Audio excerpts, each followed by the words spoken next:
faxina, vou me recompor, já já eu apareço.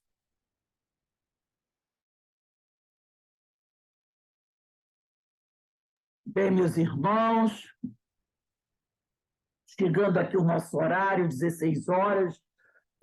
Nesse horário, nós estudamos essa obra, Obsessão e Desobsessão, de Sueli Caldas Schubert, e também, quando for umas 10 para as 5, a gente estuda qualidade na prática mediúnica, que eu até botei o cartazinho para vocês, não é? Os dois, Obsessão e Desobsessão e qualidade na prática mediúnica. Eu vou pedir também para pegarem o Evangelho segundo o Espiritismo. Deixa o Evangelho aí, aberto no capítulo 5, tá? Evangelho, capítulo 5, item 3. Evangelho, capítulo 5, item 3. Tá bom? Já deixa aberto aí. É sempre bom, quando a gente vai fazer estudo, deixar o Evangelho e o Livro dos Espíritos. Hoje, em especial, eu vou pedir o Evangelho segundo o Espiritismo, para vocês abrirem no capítulo 5, item 3, tá? Capítulo 5, item 3, do Evangelho segundo o Espiritismo. Então, vamos aqui fazer a nossa prece de abertura, vamos agradecer a Deus, agradecer a Jesus a oportunidade que todos nós estamos tendo de estarmos reunidos aqui com uma grande família que nós somos, para estudar essa doutrina abençoada. Obrigado, Senhor, abençoe a todos os companheiros que aqui se encontram, abençoe as nossas famílias, os nossos bons propósitos e nos fortaleça para que possamos continuar nossa caminhada. Que a tua paz habite sempre em nossos corações, graças a Deus. Bem, como eu falei, né? Evangelho segundo o Espiritismo, capítulo 5, item 3, tá? Justiça das Aflições, o item 3. E vamos estudar também depois, quando for 10 para as 5, esse livro, Qualidade da Prática Mediúnica. Mas agora nós vamos à Obsessão e Desobsessão, de Sueli Caldas Schubert. E nós estamos na Obsessão e Desobsessão estudando o capítulo 4, a necessidade da reforma interior. E nós já estamos, né, avançados. Eu vou dizer aqui os parágrafos: 1, 2, 3, 4, 5, 6, 7, 8, 9. Vamos hoje começar no 10º parágrafo do capítulo 4, a necessidade da reforma interior. E o 10º parágrafo desse capítulo 4 diz assim: hoje e reencontramos a palavra do Mestre em toda a sua pureza e sensibilidade nos ensinos do Consolador. Todo mundo achou? Na Sueli Caldas Schubert? É o capítulo 4, 10º parágrafo. Acho que todo mundo já achou, né? Capítulo 4, 10º parágrafo do livro Obsessão e Desobsessão. Então, diz assim a Sueli: hoje reencontramos a palavra do Mestre em toda a sua pureza e simplicidade nos ensinos do Consolador. Agora, e sentimos integralmente todo o peso de nossa responsabilidade e o quanto permanecemos até o presente cegos, surdos, paralíticos e hebetados. Hebetados quer dizer desequilibrados, né? Desequilibrados.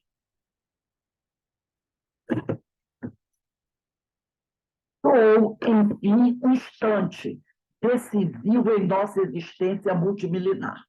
Então, ele está querendo dizer o seguinte: hoje, e reencontramos, então não é nem encontramos, reparou? Ele falou, hoje que reencontramos a palavra do Mestre. Então, quando ele fala assim, hoje que reencontramos, ele está querendo dizer que lá no passado nós já estivemos em contato com a palavra do Senhor. É isso que ele está querendo dizer. nós já tivemos em contato com a palavra do Senhor, mas, por alguma razão, e a gente não precisa nem pensar muito para saber por que razão, nós nos afastamos dela. Todo mundo sabe, né? Por quê? Por que que nós saímos do caminho que leva à porta estreita e buscamos a porta larga? E toda vez que eu me afasto da porta estreita, eu estou me afastando da palavra do Senhor. Eu estou me afastando do Evangelho. E quando eu busco voltar para o Evangelho, eu estou me reencontrando com a palavra do Senhor. É isso que ele está querendo ser. Hoje que reencontramos, quer dizer, eu estava afastado e agora estou voltando. Reencontramos a palavra do Mestre em toda a sua pureza e simplicidade nos ensinos do Consolador. Porque as outras religiões, elas não traziam a palavra pura do Mestre. Porque nós sabemos que ao longo de 2000 anos, o Evangelho foi muito adulterado. E por quê? Por causa dos interesses humanos. Não é? Quando Jesus diz que todos somos irmãos, os pseudos religiosos do passado têm algum interesse em manter essa frase firme? Nós somos todos irmãos? Claro que não. Claro que não. Como é que aqueles bispos cardeais, aqueles pastores do passado, aquele pessoal, né, da igreja medieval, ia aceitar que um bispo, um papa daquele muito bilionário, estava no mesmo nível que um homem do campo semi-analfabeto? Que um leproso, ele ia receber. Alguém alguma vez ouviu falar que um papa, um cardeal desse, recebeu na sua casa para jantar mulheres prostitutas, ou leprosos, ou bandidos e assaltantes, como Jesus fazia? Alguém ouviu? Claro que não. Claro que não. Então, a palavra do Senhor foi interessante para esse pessoal. Adulteraram mesmo. Adulteraram mesmo. Né? E hoje, nós estamos em contato com a palavra do Senhor, por quê? Porque nós temos a bênção da terceira revelação, que é o Espiritismo, que não foi escrito por homens, entendeu? Kardec foi o codificador. Como o codificador é o organizador. As mensagens vieram da espiritualidade. Porque se a terceira revelação do Espiritismo tivesse saído das mãos dos homens, ela sofreria o mesmo problema que o Evangelho, que o cristianismo sofreu. Então, ela veio através dos Espíritos do Senhor. Entendeu? Ela não veio por baixo, ela veio por cima. E Kardec reuniu as palavras dos espíritos que surgiram em várias partes do mundo e organizou isso em 5 livros. Por isso ele é o codificador, o organizador. Não foi ele que recebeu mensagem nenhuma. Kardec não era médium. Isso já entendeu? Kardec não era médium para tirar qualquer suspeição sobre ele. Qualquer suspeição sobre ele. Ele recolhia, ele tinha pessoas médios de confiança e recebia as mensagens. Aqui o William, bonitinho, bonitinho aqui, ó. Né? Então, ele tinha médios que recebiam as mensagens e também ele recebia as mensagens de médios de outros países. Para que ele não dissesse, fui eu que escrevi. Eu sou o criador do espiritismo. Ele não é criador de nada. Ele foi o codificador. Então, ele disse aqui, nós estamos estudando o capítulo 4 do livro Obsessão e Desobsessão, no 10º parágrafo. Tá? Então, está aqui. Hoje, reencontramos a palavra do Mestre em toda a sua pureza e simplicidade nos ensinos do Consolador. Agora que sentimos integralmente todo o peso de nossa responsabilidade, enquanto permanecemos até o presente cegos, surdos, paralíticos e hebetados, sou, enfim, o instante decisivo em nossa existência multimilenar. E agora a gente reencontrou o Evangelho, a palavra do Senhor, que a gente tinha fugido dela, né? Bem longe, preferência até, para não ser obrigado a mudar a nossa forma de ser, porque a gente estava gostando do negócio. Então, agora, é o instante decisivo. É o momento da separação do joio e do trigo. Aonde você quer ficar? E hoje não podemos mais dizer assim, eu não sabia, olha, eu nem aprendi a soletrar a palavra espiritismo. Nem aprendi. Então, a gente não pode mais alegar ignorância. Tá?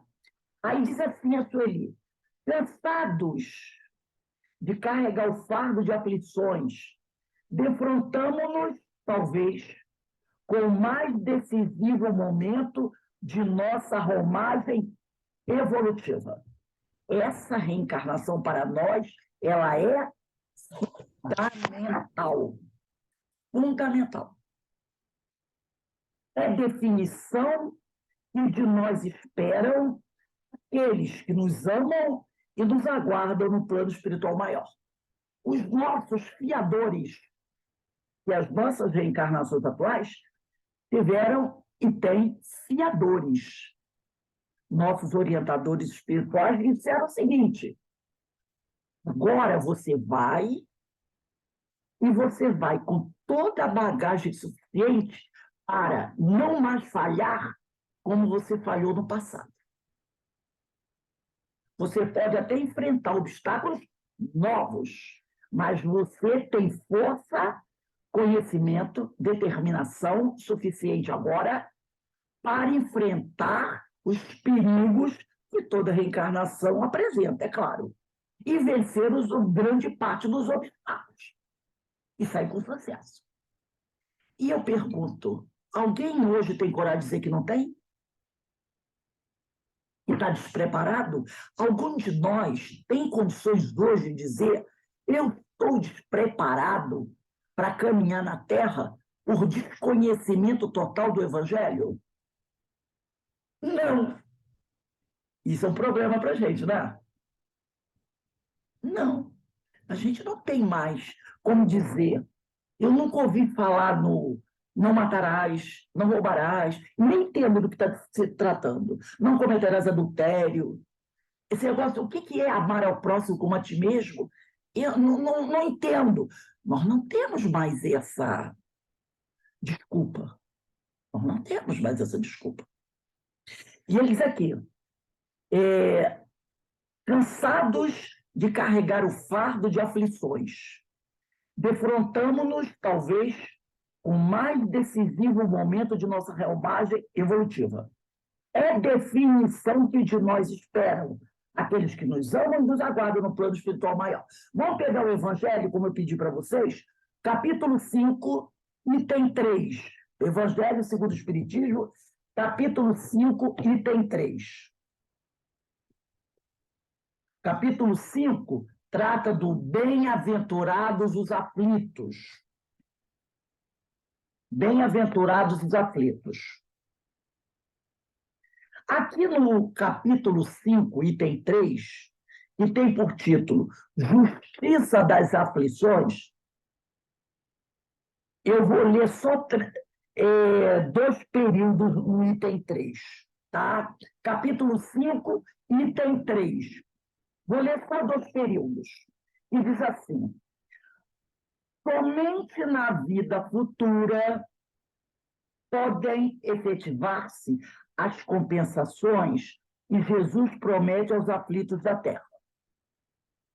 Então, a gente já sabe, e aqui é mais uma informação, e, entre aspas, nos compromete. Nós sabemos que agora é o momento de plantar. Agora é o momento de semear. Não é o momento de colher aquela, de colher frutos em abundância, não é? Agora é o momento de semear. E escolher uma ótima semente e colocá-la numa terra muito boa. Essa é a hora. Por isso que ele diz, somente na vida futura podem efetivar-se as compensações que Jesus promete aos aflitos da terra. Só vamos colher com abundância na vida futura. Mas a gente até está colhendo algumas coisinhas boas já, não é? Estamos colhendo umas coisinhas boas. Mas aquela fartura é vida futura. Depois ele diz assim, no outro período, sem a certeza do futuro, estas máximas seriam um contrassenso. Mais ainda, seria um engodo, uma enganação. Então, se essa certeza da imortalidade não fosse verdadeira, nós diríamos o quê? Que Jesus nos enganou. Mas nós sabemos que tudo que Jesus falou é verdadeiro. E vai acontecer. Então, nós temos que ter a certeza da imortalidade, entender que esse é o momento de semear. A colheita vem mais à frente, tá? Aí nós vamos agora para o item 4. Item 4, nós vamos ler o primeiro, segundo e o 9º e 10º parágrafo. Item 4, causas atuais das aflições. Então, no item 4 diz assim, primeiro parágrafo, de duas espécies são as vicissitudes, quer dizer, as aflições da vida, ou, se preferirem, promanam de duas fontes bem diferentes. Importa distinguir. Umas têm suas causas na vida presente, outros fora desta vida. Então, uma causa é o dia de hoje. A outra, com certeza, é o nosso histórico escolar, né? Aí, no segundo parágrafo, ele diz assim, remontando-se à origem dos males terrestres, reconhecer-á que muitos são consequência natural do caráter e o do proceder dos que os suportam. Agora nós vamos para o 9º parágrafo. Vamos lá, o 9º parágrafo. O 9º parágrafo ele diz assim, interroguem friamente suas consciências. Todos os que são feridos no coração pelas vicissitudes e decepções da vida. Aqui a gente pode se remontar à questão 919A do Livro dos Espíritos, lembra, de Agostinho? Todos os dias eu interrogava a mim mesmo. Então, esse parágrafo aqui está bem de acordo com a 919A do Livro dos Espíritos. Interroguem friamente suas consciências. Todos os que são feridos do coração pelas vicissitudes e decepções da vida.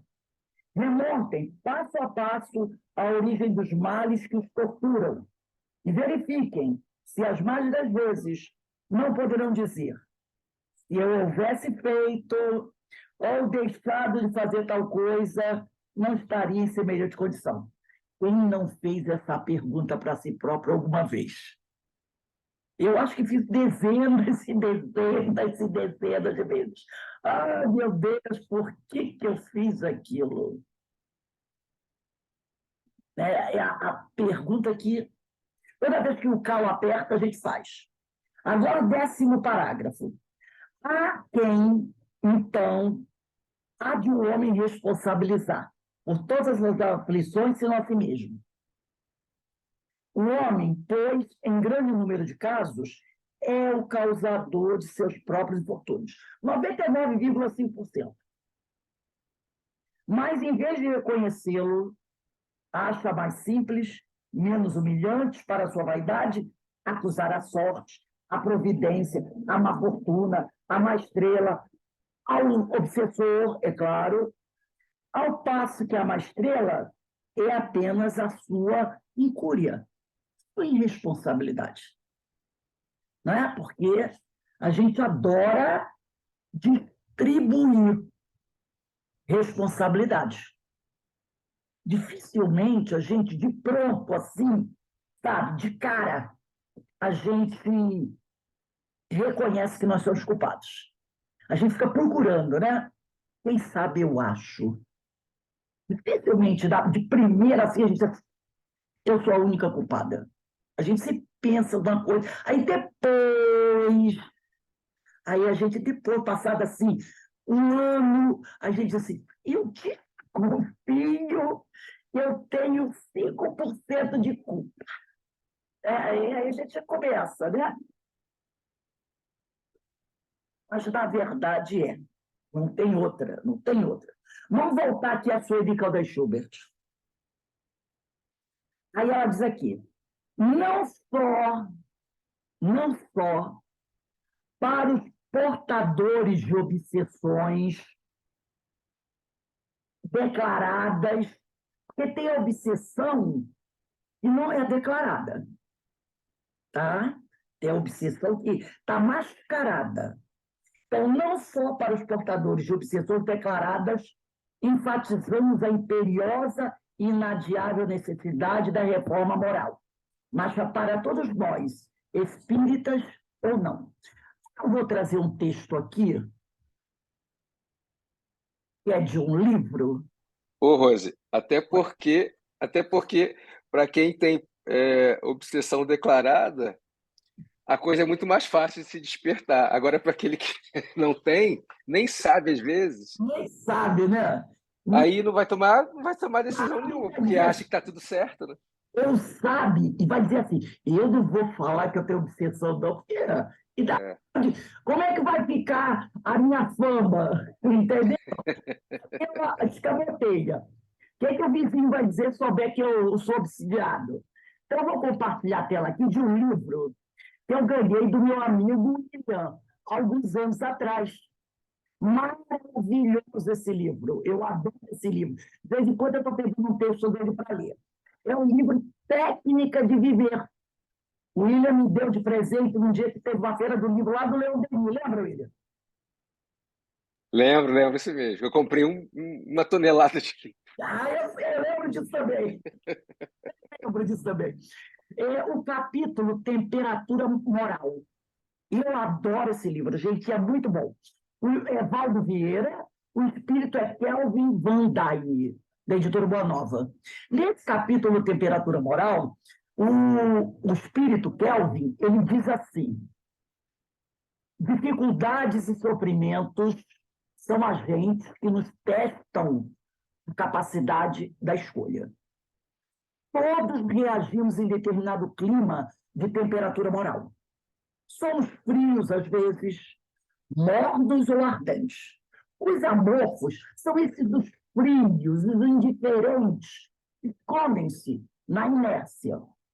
Os indecisos, que seriam os mornos, acompliciam-se tacitamente com a sombra, sob a escusa, sob a desculpa de serem supostamente bons até o ponto em que o mal tudo faça e aconteça em nome do bem. Os definidos, que são os ardentes, agem. Os primeiros, os amorfos, os indiferentes, se petrificam. Os segundos, serem os mornos, os indecisos, sorriem. Os terceiros, os ardentes, né? Aqueles que agem, suam. Né? Os terceiros suam. Mas tão somente os que porejam. Porejar é quase como suar, né? Deixar sair pelos poros. Os que porejam dedicação ao bem desbravam estradas renovadoras e talham mapas de luz, de consciência a consciência, povo a povo, mundo a mundo. Firmados, quer dizer, agarrados, né? ao corrimão do espiritismo e nos descerra horizontes sempre mais amplos na subida às esferas superiores, não sejamos trôpegos no passo, nem trêmulos na atitude. Quer dizer, não sejamos amorfos, não sejamos indecisos, né? Nem trêmulos na atitude. Indiscutivelmente, somos ainda pequeninos. Ninguém vai esquecer disso, né? E afinal, ainda somos espírito da terceira ordem, com recursos pequeninos em mãos. Mas, né, já temos algum material, já temos alguma bagagem. Não ser grande, mas já temos conquistas. Então, cumpramos hoje os pequeninos deveres que a vida nos atribui, como sendo os maiores que somos capazes. Porque o Senhor já nos direcionou missões, está lá na questão 115. O Senhor nos deu missões. Missões em acordo com o nosso tamanho. Nada que não possamos realizar. E perante as várias missões que existem, as nossas ainda são pequeninas, né? Mas que a gente cumpra hoje esses pequeninos deveres que a vida nos atribui, como sendo os maiores que somos capazes, com muito capricho, né? Com muita vontade. E amanhã desempenharemos as grandes tarefas. Lembra? Quem é fiel no pouco também será fiel no muito. Reconhecendo-nos pequenos tais como somos, ante os dons crescentes do universo. Nós somos destinados às culminâncias da evolução.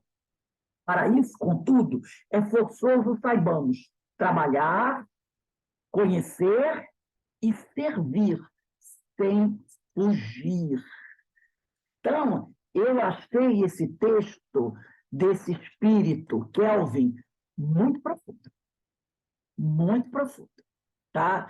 Ele realmente vai lá, ele toca, ele deixa muito claro.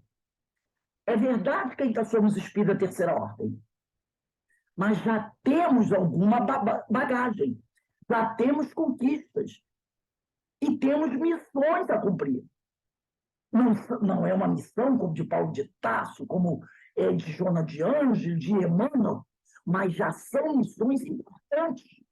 Então, que a gente cumpra essa missão, que a gente abrace a tarefa, para que um dia a gente esteja em condições de cumprir grandes missões.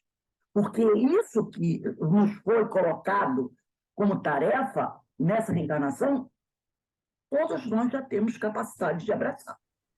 Tá? Então, eu gostei muito. Rose, Oi, pode falar. essa situação, isso aí é muito, realmente achei bem profundo e assim, importante. Assim, eu já vi situações do tipo, até assim, entre os espíritas, tá? De haver, assim, muitas vezes um desprezo pelo problema do outro. Um desprezo no sentido de que isso aí é muito pequeno, isso aí é fácil de resolver, por que você está essa manha toda? A famosa frase. Mimimi, o famoso mimimi, né? Isso. Quando, na verdade, ele nunca passou por aquilo, mal sabe ele se ele vai conseguir superar aquela situação. Então, eu acho bem pertinente essa frase do espírito Kelvin, né? Que não é só questão também de as pequenas missões, a gente acha que é pequena, mas muitas vezes você nem a tua vaidade é tão tamanha que você diz que aquilo é pequeno, mas não tem nem sabe nem se você mesmo tem capacidade de passar por aquilo, né? Exatamente. É o famoso espírita de gabinete. É isso aí, Espírita de gabinete. espíritas de gabinete, gostei. Para fora do escritório para ir ao encontro da dor. É isso mesmo. Então, voltando aqui à nossa irmã Sueli, ela diz assim: a importância dos trabalhos desobsessivos, dos estudos que estamos efetuando em torno desse tema, é, por isso, grandiosa. E a pessoa pode dizer assim, nossa, mas vive estudando esse negócio de obsessão. Eu acho que esse pessoal está obsidiado, porque eu adoro estudar esse troço. Né? Eu já até ouvi gente falar isso. Eu já ouvi. E tá, esse pessoal adora falar de obsessão. Vai estudar o evangelho. Não gosta de falar de obsessão, de treva, dessas coisas. Né? Tem gente que fala assim. Mas ela diz aqui, a importância dos trabalhos desobsessivos. Ora, se existe um trabalho desobsessivo, é porque tem muita gente o quê? Obsidiada, não é? Então, a importância dos trabalhos desobsessivos, dos estudos que estamos efetuando em torno desse tema, é, por isso, grandiosa, já que os primeiros beneficiados somos nós, não é não? Se eu estou estudando sobre obsessão, se eu li esse texto aqui do Kelvin e outros textos alertando para o problema da obsessão, eu tenho que estar atento. A não ser que eu já esteja obsidiado e digo, isso em mim não pega. Entendeu? Se eu já estiver obsidiado, aí eu saio, tudo bem. Eu vou dizer isso em mim não pega, mas aí eu já estou mesmo. A pessoa que disser não corre o risco de sofrer um processo de obsessão, já está obsidiado. Já está obsidiado. Já está obsidiado. Então, nós somos os primeiros. Porque os olhos que estão vendo isso com mais rapidez são os meus, e o ouvido também é o meu. Então, sempre, né, eu sou o primeiro beneficiado. Aí ele diz aqui, os que estamos lidando nessa abençoada seara, né? Já que os primeiros beneficiados somos nós, os que estamos lidando nessa abençoada seara. Então, se eu estou aqui trabalhando, eu tenho várias missões, tenho a obrigação de divulgar o Evangelho. Ora, gente, Kardec disse isso. Todos nós temos a obrigação de divulgar o Evangelho, não é isso? Todo aquele que se sente uma obrigação e procura divulgar o Evangelho, virou alvo das sombras. Virou alvo das sombras. Então, tem que estudar sobre obsessão. Porque se as sombras olham para você e vê que você vive, né, procurando aprender o que está escrito nesse livrinho aqui, as sombras dizem assim, pega uma pedra bem pontiaguda aí. Você é alvo? Claro que é. Porque Emmanuel tem uma frase que ele diz, basta uma pequena chama, né, acender nas trevas, basta um segundo de evangelho e as trevas tocam as trombetas. Entendeu? Então, aquele que está procurando divulgar o evangelho de Jesus, está procurando ir na linha de frente. Quem está na linha de frente do combate, primeiro toma facada. É o primeiro toma facada. Então, vai se admirar. Ontem a nossa irmã que deu a palestra, a Dani, falou sobre isso, não é? Ela fala sobre isso, naquele capítulo 23 da Estranha Moral, né? Ela falou sobre isso. Então, continuando aqui, o nosso estudo aqui do livro Obsessão e Desobsessão da Sueli Caldas Schubert, né? Ela diz assim, para termos condições morais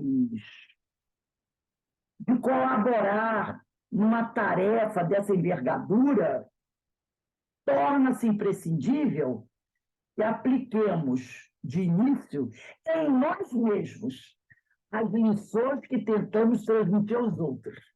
Que a gente adora, né, querer catequizar o outro. Não, primeiro você tem que aplicar em si próprio as lições.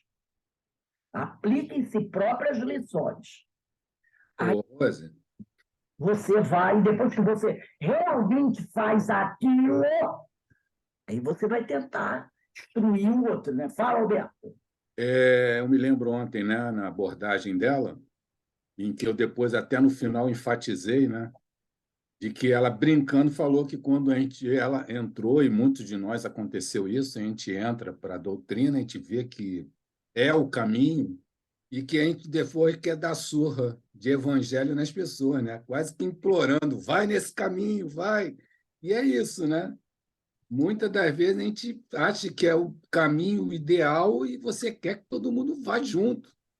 E aí eu uso esse termo assim divertido, a gente quer dar surra de evangelho nos outros, né? Não é provar, mas quem tem que ir somos nós. Nós temos que ir. E depois que a gente realmente, de verdade, não de mentirinha, esteja no caminho, aí a gente vai levar a palavra do outro. Senão vai ser cego guiando cego. E aí, nós vamos agora pegar o nosso. Não precisa pegar, não, que eu estou colocando aqui para facilitar para todo mundo, que às vezes nem todo mundo tem o livro. É o livro Vinha de Luz. Eu trouxe aqui o capítulo. Todos estão vendo? Sim. No capítulo 158. E tem por título Transformação. Está aqui. Né? Livro Vinha de Luz, pelo Espírito Emmanuel. Transformação. E aí Emmanuel apresenta, logo da entrada, uma palavra de Paulo. Está na primeira carta aos Coríntios, capítulo 15, versículo 51. Ele diz assim: na verdade, nem todos dormiremos, mas todos seremos transformados. Né? Então, ele começa aqui. Aqui Emmanuel fazendo a interpretação desse versículo da primeira carta aos Coríntios. Ele diz assim: refere-se o apóstolo dos gentios a uma das mais belas realidades da vida espiritual. Nos problemas da morte, as escolas cristãs, trabalhadas pelas cogitações teológicas de todos os tempos, erigiram teorias diversas, definindo a situação da criatura após o desprendimento carnal. É justo que semelhante situação seja a mais diversificada possível. Afinal, nós somos individualidades, né? Ninguém penetra o círculo da vida terrena em processo absolutamente uniforme. Como não existem fenômenos de desencarnação com analogia integral. Cada alma possui a sua porta de entrada e saída, conforme as conquistas próprias. Outro dia nós falamos sobre isso, né? Quando os companheiros até falaram o seguinte, é uma pergunta do Livro dos Espíritos: se todos os irmãos estão para encarnar ou reencarnar, tem aquele acompanhamento de amigos, assim como para a desencarnação. Será que todos também têm o acompanhamento de amigos? E nos nossos estudos nós vimos que não. Esse cortejo de amigos, tirando, é claro, aqueles que estão organizando a nossa reencarnação, mas eu estou falando daqueles amigos que vêm para dar apoio, né? Nós verificamos que não. E esse cortejo de amigos que vem se despedir da gente quando a gente está para reencarnar, ou vem nos receber quando estamos desencarnando, vai depender se fizemos amigos. Se nós nos interessamos em fazer amigos. Né?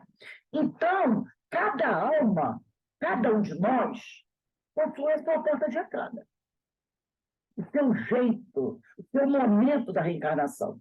Somos individualidades. E temos a nossa saída, o desencarne. Conforme as conquistas que fizemos, conforme as conquistas que trouxemos das vidas passadas, e somadas as conquistas da hora da saída dessa reencarnação. Fala-se demasiadamente em zonas purgatoriais, em trevas exteriores, em regiões de sono psíquico, que essas são uns vocábulos, umas expressões espírita adora, né? Trevas, né? Zonas purgatoriais, mais um pouquinho fala de inferno. Mas para ninguém dizer que está falando de inferno, aí a gente fala em treva. É a mesma coisa, né, gente? Tudo isso efetivamente existe em plano grandioso e sublime. E, por enquanto, transcende o limitado entendimento humano. Todos os que se abeberam nas fontes puras da verdade com Cristo devem guardar sempre o otimismo e a confiança para a reentrada no mundo da carne e para a saída. Nem todos dormiremos, diz Paulo. Isto significa que nem todas as criaturas caminharão às tontas. Olha o que está escrito aqui. Eu vou voltar devagarzinho para não... Ai, droga, sempre pula muito. Deixa eu ir lá rapidinho. Olha, eu estou querendo trazer para a gente, olha o que diz Paulo aqui na primeira carta aos Coríntios. Na verdade, nem todos dormiremos, mas todos seremos transformados, inclusive os que dormirem. Inclusive, é isso que ele está querendo dizer. Na verdade, nem todos dormiremos, mas todos seremos transformados, inclusive aquele que dormiu.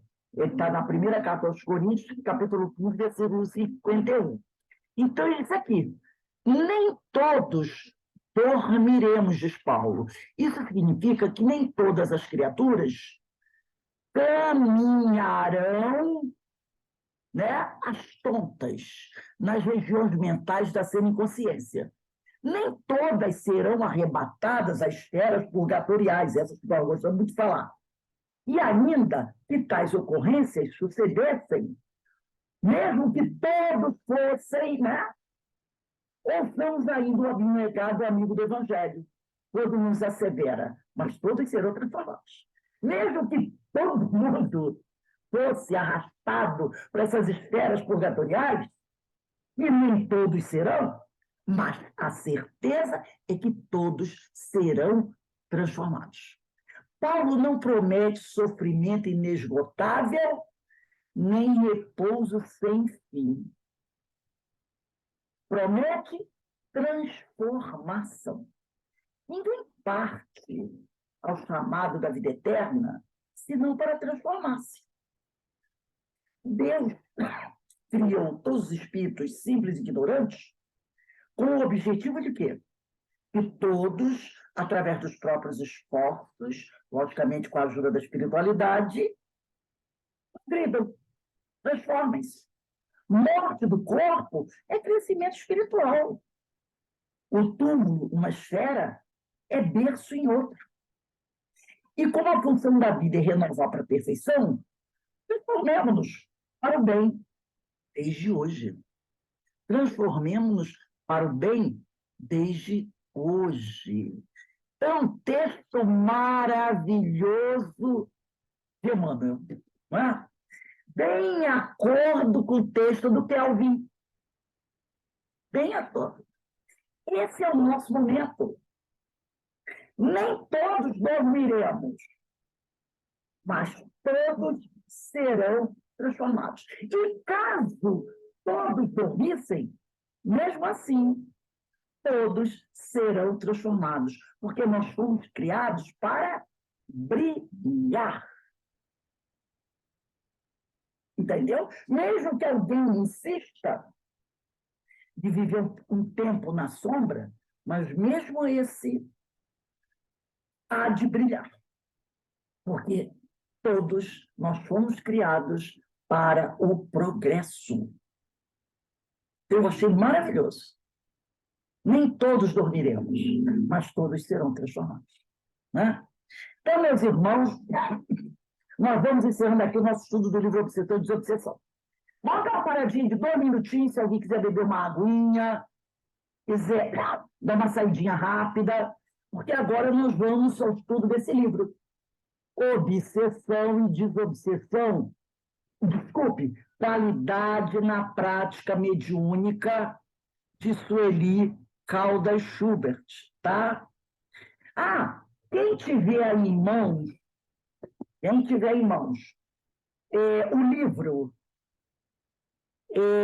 Emmanuel, quem faz o nosso estudo quarta-feira tem esse livro, Emmanuel, Abre aí, no capítulo 11, deixa aberto aí no capítulo 11, no item 11.2.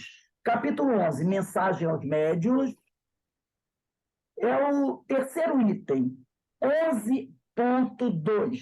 Quem são os médiuns na sua generalidade? Deixa abertinho aí. Capítulo 11, subitem 11.2.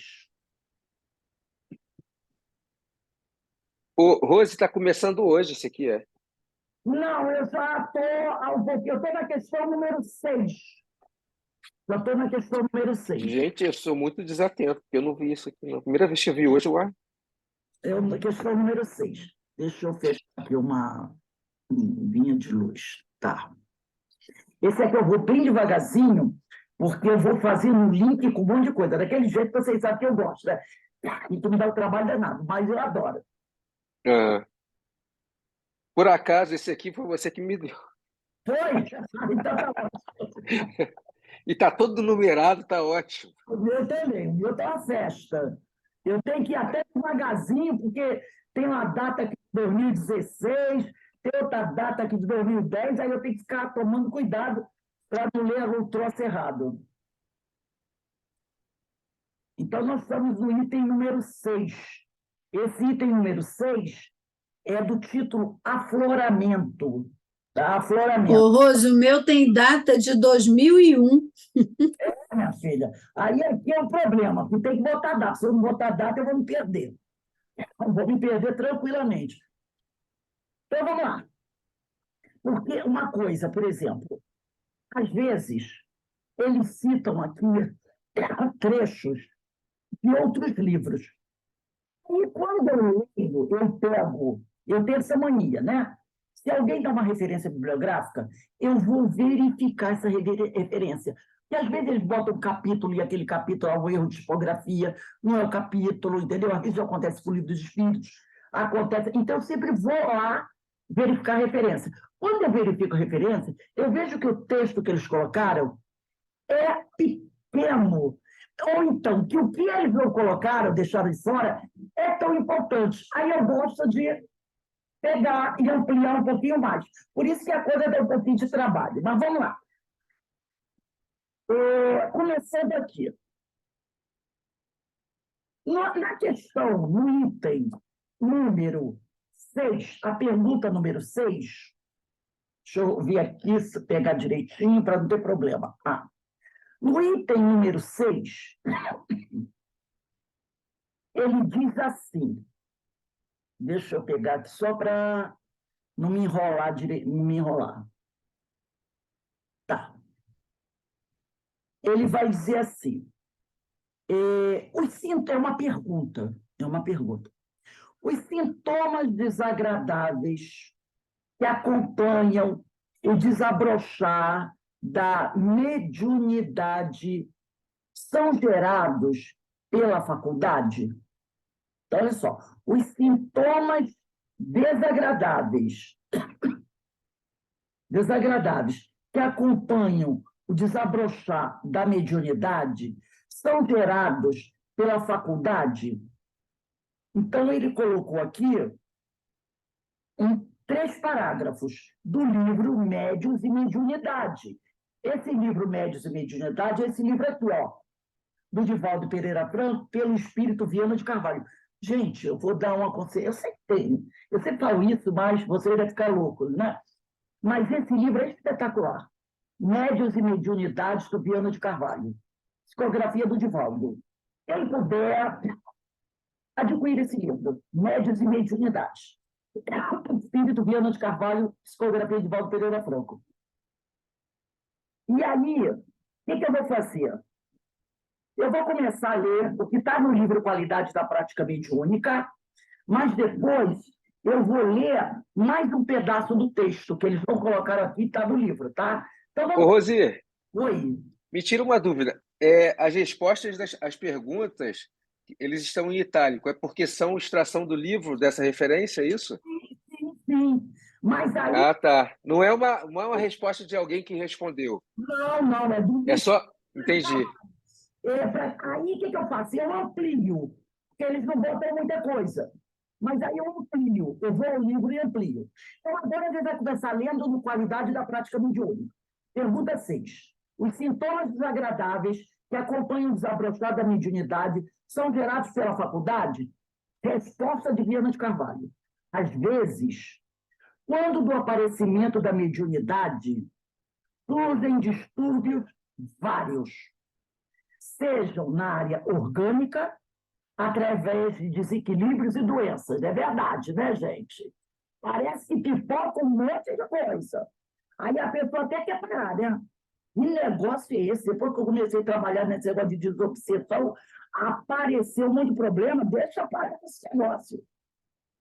Né? Tem até espírito que fala para a gente, já falaram para mim, olha, tá vendo? Depois que você começou a se meter nesse negócio de mediunidade, tua vida virou uma bagunça, com aquela voz suave, tranquila, de amiguinho.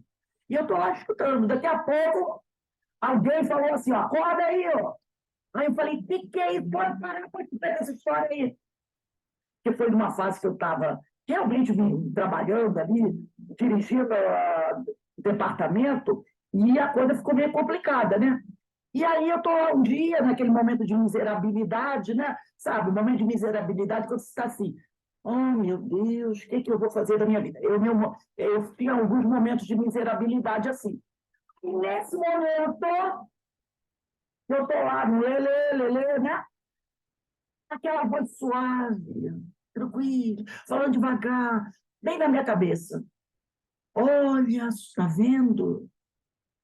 Tua vida estava indo muito bem. Você se meteu nessa história. Olha o que aconteceu. Larga isso. E eu estou lá ouvindo, sabe? Aí, de repente, acho que alguém, né, disse, acorda aí. Eu falei, epa, pode parar. Pode parar, não é nada disso. Não é nada disso. Ô, Rose, está em que página o Qualidade? Pergunta número 6. Oi? Pergunta número 6. Esse aqui do Qualidade? É página 19. A pergunta número 22. Obrigada. Pergunta 6. Olha aqui, ó. 1, 2, 3, 4, 5, 6. Pergunta 6. Porque tem uns que é página... O meu é página 22, Párcia. E tem esse problema, né? Muda a edição, muda as páginas. Aí isso é um problema danado. Aí ele diz aqui, né? Às vezes, quando do aparecimento da mediunidade, surgem distúrbios vários, sejam na área orgânica, através de desequilíbrios e doenças, ou mediante inquietações emocionais e psiquiátricas, por debilidade da sua constituição fisiopsicológica. Não é a mediunidade que gera o distúrbio no organismo. Essa é a resposta do Viana de Carvalho, do espírito. Não é a mediunidade que gera o distúrbio no organismo, mas a ação fluídica dos espíritos que favorece a distonia, ou não, de acordo com a qualidade de que esta se reveste. Então, a ação fluídica dos espíritos é que vai causar, inicialmente, esses probleminhas. Aí o Viana continua aqui. Por outro lado, quando a ação espiritual é salutar, é boa, uma aura de paz e de bem-estar envolve o medianeiro, o médium, auxiliando na preservação das forças que o nutrem e sustentam durante a existência física. Mas agora eu vou pegar mais um pedacinho da resposta do Viana de Carvalho no livro Médiuns e Mediunidades, que não está aqui. Ele continua dizendo: a educação ou desdobramento mediúnico objetiva ampliar o campo de realização paranormal, porquanto, através dos recursos próprios, tem a especial finalidade de instruir os homens, realizar a iluminação de consciências, facultar o ministério da caridade pelas possibilidades que proporciona aos desencarnados em aflição de terem lenido os sofrimentos, as mágoas e a ignorância. A faculdade de ser médium, própria dos seres inteligentes, Por que ele falou isso, própria dos seres inteligentes? Tem um capítulo no Livro dos Médiuns e Kardec coloca aqui, porque ele fala aqui, ó, a mediunidade própria dos seres inteligentes. Porque o capítulo 22 do Livro dos Médiuns fala da mediunidade dos animais. Entendeu? Porque tem gente que acredita que os animais possuem mediunidade. E Kardec, no capítulo 22, vai tratar disso. Né? Lá na questão 234. Ele começa assim, a questão 234. Podem os animais ser médios? Aí diz, muitas vezes tem sido formulada esta pergunta, a qual parece que alguns fatos respondem afirmativamente. Sobretudo, tem autorizado a opinião dos que pensam assim. São os notáveis sinais de inteligência de alguns pássaros, que, educados, parecem adivinhar o pensamento e tiram de um maço de carta as que podem responder com exatidão à pergunta feita. Observamos com especial atenção tais experiências. E o que mais admiramos foi a arte que houve de ser empregada para a instrução dos ditos pássaros. Né? Lembra? Aquela caixinha, aí vem o periquitinho, aí tira lá o cartãozinho, né? E aí a pessoa diz, o pássaro é médium. Não tinha aquele polvo que na Copa tirava qual que vai ser campeão. Sentava quem ganhar, a seleção que ia ganhar o jogo, não é isso? Isso. No capítulo 22, no Livro dos Médicos, Kardec vai tratar desse assunto. E aí, aqui, o nosso amigo Viana de Carvalho diz assim, a faculdade de ser médium, aí ele põe entre vírgulas, própria dos seres inteligentes. Então, ninguém vai pensar que o periquitinho, o povo, tem mediunidade. Constitui um superior instrumento de serviço ao alcance de todos, dependendo de cada um, atender-lhe a presença orgânica ou ignorá-la, apurando-lhe a acessibilidade ou perturbando-lhe o mistério. Vai depender de como você quiser usar a sua mediunidade. Deixando-a ao abandono, aí correndo riscos de ser utilizada por entidades perversas ou levianas, que se encarregarão de perturbá-la, entorpecê-la ou torná-la meio de desequilíbrio para o próprio médium, como para aqueles que o cercam. Então, ele está dizendo o quê? Fica por conta de cada um, como usar sua mediunidade. Agora nós vamos aqui para o quarto parágrafo da pergunta número 6, do livro Qualidade da Prática Mediúnica. Viana de Carvalho diz assim, a mediunidade em si mesma não é boa nem má. Apresenta-se em caráter de neutralidade, ensejando ao homem utilizá-la conforme lhe aprouver, conforme ele desejar. Desse uso, derivando os resultados que acompanharão o medianeiro até o momento final da sua etapa evolutiva no corpo. Então, não tem esse negócio, esse negócio de mediunidade me deixa doente. Tá? Às vezes a gente diz isso, né? Esse negócio de mediunidade me deixa doente. E deixa doente é a forma como você usa. Verdade.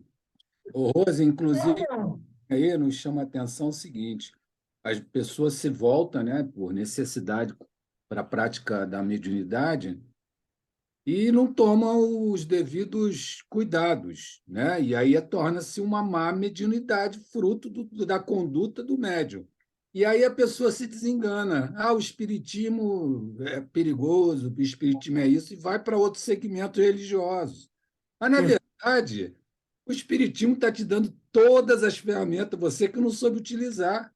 Exatamente. O Espiritismo nos dá todas as ferramentas.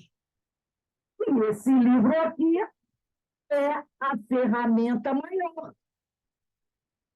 O Livro dos Médiuns. Agora, gente, eu vou dizer uma coisa para vocês.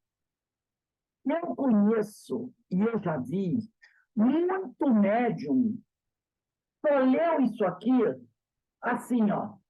Hoje vamos ler a questão 194, 195, 196.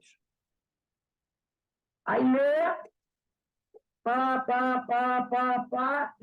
Semana que vem a gente volta. Pá. Aí o cara diz que estudou. Não.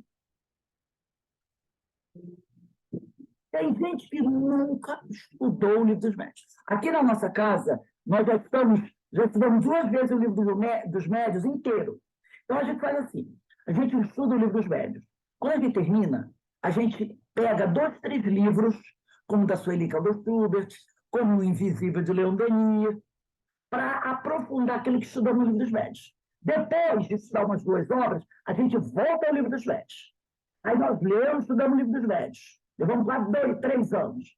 Aí depois a gente agora está voltando, nesse intervalo, Sueli Caldas Schubert, outro livro. Aí depois a gente volta ao livro dos médios. Entendeu? Agora tem gente que só lê o livro dos médios. Tem médico que nunca estudou o livro dos médios. E trabalha na mesa mediúnica. Já estudou vários outros livros. André Luiz, Rodo Amaral Pereira, não estou prestigiando ninguém. São maravilhosos. Adoro, estão há 50 anos estudando Manuel Filomeno Miranda, mas nunca estudaram o livro dos médios. Pode ser ele a base para André Luiz, para Ivone, para Manuel Filomeno Miranda. Então o cara está começando pelo telhado, a construir a casa pelo telhado. E aí, como vai ficar? Está escorando o telhado com... O cara, eu vi uma foto, o cara fazendo a obra, fazendo a varanda, aproveitou o poste da rua como coluna.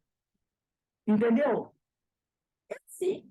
O pessoal botou lá 4 madeiras e botou o telhado em cima. Ah, depois eu vou fazer a parede e depois eu faço o alicerce.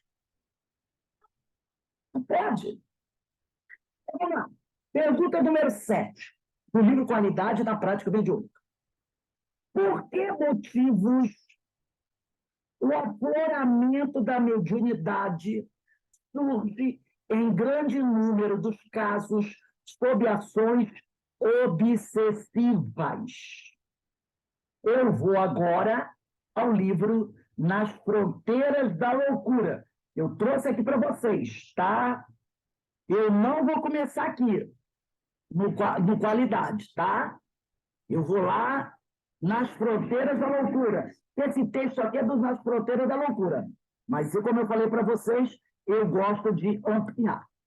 O capítulo do livro Nas Fronteiras da Loucura, de Divaldo Pereira Franco, pelo espírito de Manuel Filomeno Miranda, capítulo 23, Trama na Treva.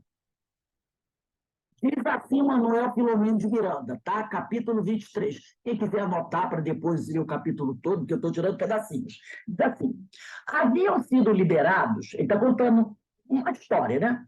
Haviam sido liberados 18 sofredores, que ali na região de angústias inomináveis recompunham a vida íntima e desarticularam sob os golpes dos carmatelos do ódio, da dissolução moral, das arbitrariedades. Permaneceram nos círculos vibratórios da crosta terrestre, mergulhados nas densas faixas de desespero que eles mesmos liberaram e mantinham. A mente plasma no fluido cósmico sob o império da vontade. Aí a gente já começa a observar o que o Manuel Filomeno Miranda está dizendo para a gente. Olha só, olha a importância do texto. A mente do espírito plasma, quer dizer, a nossa mente, no fluido cósmico, sob o império da vontade, o que mais ambiciona, vitalizando com as ações, são decorrência dos desejos acalentados. Quer dizer, eu plasmo sob o império da minha vontade, o que eu mais quero, e coloco em ação aquilo. que são decorrência dos desejos acalentados, o que lhe servirá de suporte para a elevação espiritual, se isso for bom, o que ele plasmou, ou armadilha para a queda, se for mal. Em lugares onde o comportamento mental é pernicioso, idêntico em muitas pessoas pela gama de interesses vividos, surgem provedutos de incúria e sofrimento espiritual. E aí a pergunta número 7. Por que motivos o afloramento da mediunidade surge em grande número dos casos, na maioria das vezes, sob ações obsessivas? Entendeu? Então, em lugares onde o comportamento mental é pernicioso, idêntico em muitas pessoas, pela gama de interesses vividos, surgem redutos de incúria e sofrimento espiritual, que se ampliam de acordo com a continuidade de exteriorizações psíquicas, como graças ao volume e teor delas.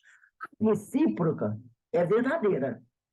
Onde se concentram todos os psíquicos superiores, abrem-se vias de comunicação, com as esferas elevadas. Então, a recíproca é a mesma. Surgem construções de paz e espíritos benignos, convivem com as almas que se lhes afinam. A sintonia no universo, como a gravitação, é lei da vida. Ninguém pode simplesmente destruir ou negar a lei da gravidade no nosso planeta. Assim como a sintonia no universo. Vive-se no lugar e com quem se deseja fisicamente, mesmo que se não influa na esfera física. Olha isso, gente. Vive-se no lugar e com quem se deseja psiquicamente, mesmo que se não frua na esfera física. O que ele está querendo dizer aqui? Eu posso entrar em contato com quem eu desejar, mesmo que esse sujeito não esteja encarnado. As respostas da vida são conforme o conteúdo dos pedidos. O que você pede, você recebe. E não de acordo com a embalagem exterior. Há um intercâmbio vibratório em todos e em tudo, respondendo pela harmonia universal. Agora eu vou avançar um pouquinho aqui no meu PDF. Aqui na página 341. Diz assim, esse trecho está no livro Qualidade da Prática Mediúnica, mas eu vou ler aqui. Como se pode avaliar, o período inicial de educação mediúnica sempre se dá sob ações tormentosas. Olha a pergunta número 7. Por que motivos o afloramento da mediunidade surge em grande número dos casos sob ações obsessivas? Aí, o nosso irmão Manuel Filomeno de Miranda está respondendo. Como se pode avaliar, o período inicial de educação mediúnica sempre se dá sob ações tormentosas. O médium, geralmente, é espírito endividado em si mesmo, com vasta cópia de compromissos a resgatar. Agora, eu vou pegar o livro de Emmanuel, que eu falei com vocês, né? Esse livro aqui, ó, Emmanuel. E eu pedi para vocês abrirem no capítulo 11, no item 11.2. Quem são os médios da sua generalidade? Porque ele está dizendo aqui. E o médio, né? Ele disse aqui. O médio é espírito endividado em si mesmo, com vasta cópia de compromissos a resgatar. Então, lá no livro Emmanuel, que foi o primeiro livro psicografado do Chico, do orientador Emmanuel, no capítulo 11, né, que é o capítulo Mensagem aos Médios, no subitem 11.2, está escrito assim: quem são os médios da sua generalidade? E o Manuel Filomeno Miranda falou que eles são endividados, os médios. E tem muitos compromissos a resgatar. Vamos ver o que Emmanuel diz sobre isso. Emmanuel diz assim: os médios, em sua generalidade, quer dizer, em sua maioria, não são missionários na acepção comum do termo. Não são missionários na acepção comum do termo. São almas que fracassaram desastradamente. Ele ainda coloca essa palavra. E contrariaram sobremaneira o curso das leis divinas e que resgatam, olha aqui o Manuel Filomeno de Miranda falou, com vasta cópia de compromissos a resgatar, e que resgatam, sob o peso de severos compromissos e ilimitadas responsabilidades, o passado obscuro e delituoso. O seu pretérito, muitas vezes, se encontra enodoado, quer dizer, manchado, né, de graves deslizes e de erros clamorosos. Quase sempre são espíritos que tombaram dos cumes sociais pelo abuso do poder, da autoridade, da fortuna e da inteligência, e que regressam ao orbe terráqueo para mais uma reencarnação para se sacrificarem em favor do grande número de almas que desviaram das sendas luminosas da fé, da caridade e da virtude. São almas arrependidas e procuram arrebanhar todas as felicidades que perderam, reorganizando com sacrifícios e muitas dores e sofrimentos tudo quanto esfacelaram nos seus instantes de criminosas arbitrariedades e de condenável insânia. Esse texto aqui a gente tem que botar na geladeira, gente. Agora a gente vai voltar para a qualidade da prática mediúnica, continuando a palavra de Manuel Filomeno de Miranda. Tá? Aí ele diz aqui, quanto a desdobrar, trazendo matrizes que facultam o acoplamento de mentes perniciosas do além-túmulo, que impedem ao trabalho de autoburilamento, quanto ao exercício da caridade, da paciência e do amor para com os mesmos. Além disso, em considerando seus débitos, vincula-se aos cobradores, que o não querem perder de vista, sitiando-lhe a casa mental, afligindo com o recurso de um campo precioso e vasto, qual é a percepção mediúnica, tentando impedir-lhe o crescimento espiritual, mediante o qual lograria libertar-se do jugo infeliz. Criam armadilhas, situações difíceis, predispõem mal àquele que os sofrem, cercam-no de incompreensões, porque vivem em diferente faixa vibratória, peculiar, diversas que não possuem disposições medianímicas. É um calvário abençoado, olha só, é um calvário, é um sofrimento abençoado, a fase inicial do serviço. Tá? Foi o que está na pergunta número 7. Que motivo o afloramento da mediunidade, quando ela começa a se manifestar, surge em grande número dos casos sob ações obsessivas? Ele diz aqui, é um calvário abençoado a fase inicial do exercício e desdobramento da mediunidade. Outro, sim, esse é o meio de ampliar, desenvolver o treinamento do sensitivo, que aprende a discernir o tom psíquico dos que o acompanham em espírito, tomando conhecimento das leis dos fluidos. Olha o capítulo 14 de um livro, A Gênese.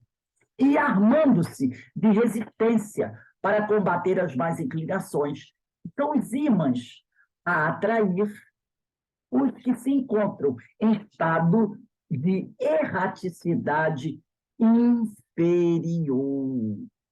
Agora eu vou pegar o livro. Eu não pedi a vocês, não, mas eu vou pegar aqui o livro Vivência Mediúnica. Se alguém tiver aí, esse livrinho do projeto Manuel Filomeno de Miranda, eu vou dar aí um minutinho, né? Quem tiver, pega esse livro aí.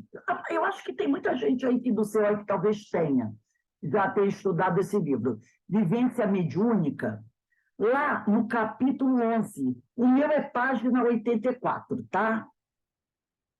E aqui, no capítulo 11 do livro, é um livro maravilhoso, gente, esse livro, muito pouco estudado. O pessoal estuda muito o livro Reuniões Mediúnicas do Projeto, mas esse livro é muito bom.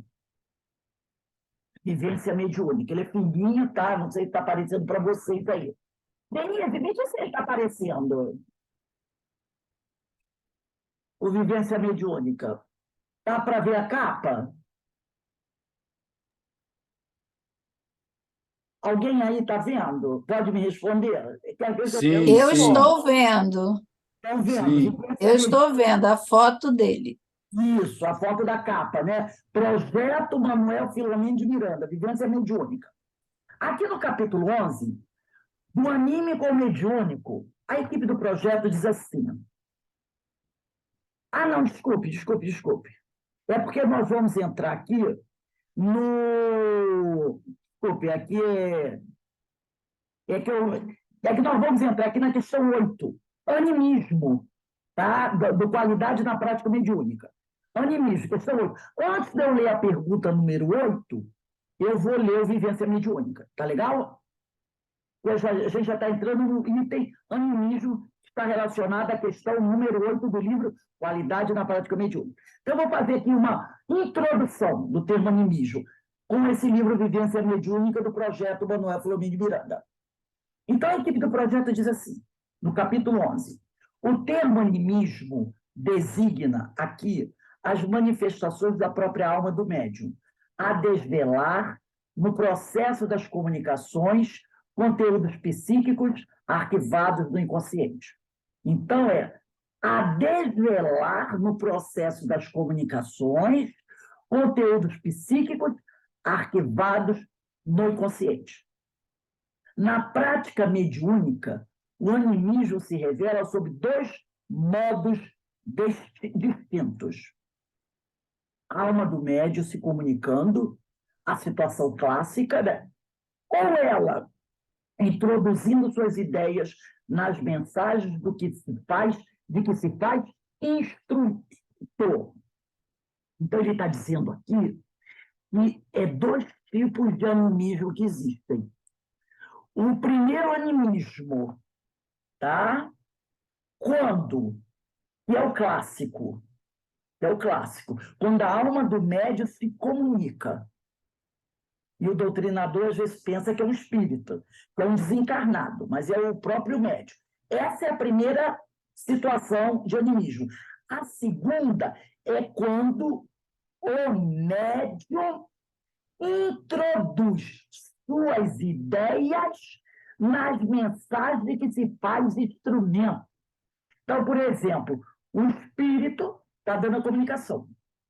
E o médium pega suas ideias e mistura com o pensamento do espírito. Escreve lá. Um médium elevado, estudioso, ele pode contribuir, não é verdade?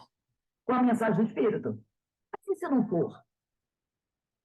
Ô, Rose, essa questão, até para ilustrar, eu me lembro que nos nossos estudos você nos remeteu ao Consolador.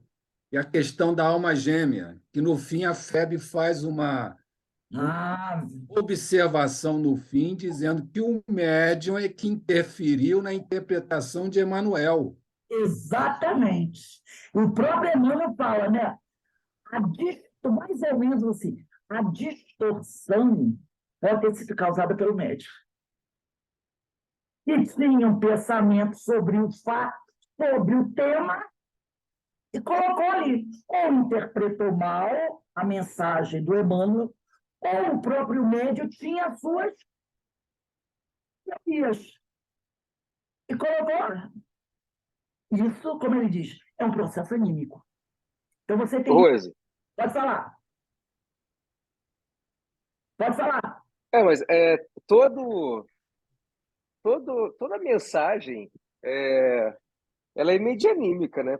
Ela Só, tem. só que assim, tem níveis de contribuição do animismo, né? Dependendo do médium.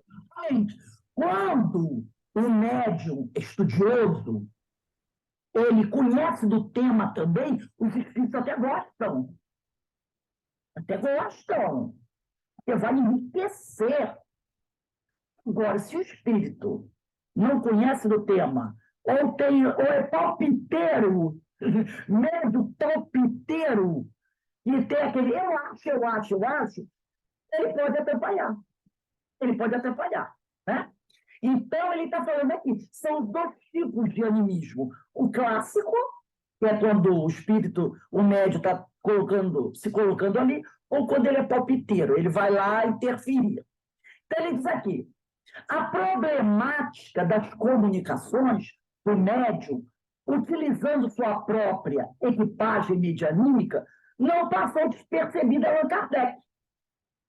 E ao questionar os espíritos que orientaram a codificação, deles obteve a confirmação do fato, conforme anotado em O Livro dos Médios, item 223, na segunda questão. Eu vou ler o que está na vivência mediúnica, eu não vou pegar o Livro dos Médios, não, tá?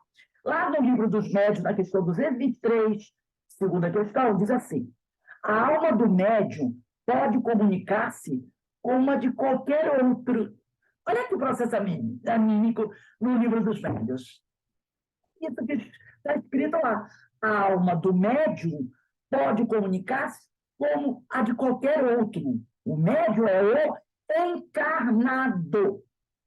Se goza de certo grau de liberdade, recobra suas qualidades de espírito. Quer dizer, se está desdobrado, recobra suas qualidades de espírito e pode comunicar como qualquer outro. Aí ele diz aqui, vê-se, portanto, que os mentores, agora é a equipe do projeto, vê-se, portanto, que os mentores não deram ao assunto qualquer conotação de anormalidade. Os mentores espirituais do Livro dos Médios trataram isso com a maior normalidade. Então, não há razão de alguns espíritas fazer um cavalo de batalha por causa do animismo. Entendeu? Porque os espíritos trataram isso. Ele disse aqui, a alma do médium pode comunicar-se como a de qualquer outro. Tá bom. E esse terrorismo com animismo? Aí ele diz aqui, ele vai dizer assim, ó, chegando mesmo a afirmar os espíritos, né, os mentores, que o conteúdo de certas comunicações produzidas por médiuns sem o concurso dos espíritos, esse animismo clássico, pode ser superior ao de outras obtidas com a participação deles, dos espíritos, a depender do grau de evolução de uns e de outros. Então, de repente, o médium, nesse processo anímico clássico, que é ele colocando ali o seu pensamento, ele pode trazer uma informação, um conteúdo muito superior que alguns desencarnados oferecem. Então, depende do grau de evolução do encarnado. Encarnado é um estudioso, um espírito de grau elevado, não é porque ele é desencarnado que o ensino dele perde o valor. Então, se ele entrar no processo anímico clássico, ele vai trazer uma mensagem de grande conteúdo, muito mais do que alguns espíritos aí que escrevem aqueles romancezinhos de água com açúcar. Entendeu? Aí ele diz aqui, nem sempre, todavia, o fato anímico revela qualidades adormecidas ou simples ocorrências do cotidiano da vida atual ou pretérita do médium. Nem sempre o fato anímico vai falar de problemas que o médium está passando agora ou de problemas de vidas passadas. Não raro, o que se projeta podem ser o trauma, as manifestações fóbicas, além de outras expressões de desajuste que aguardam regularização. Então, às vezes, o médium neófito, ele que está começando, ele precisa acertar algumas questões emocionais dele, Entendeu? E aí, nesse processo anímico clássico, né, ele recebia a orientação do doutrinador, e também está sob a orientação do supervisor espiritual do trabalho. Lembra que estudamos isso ontem?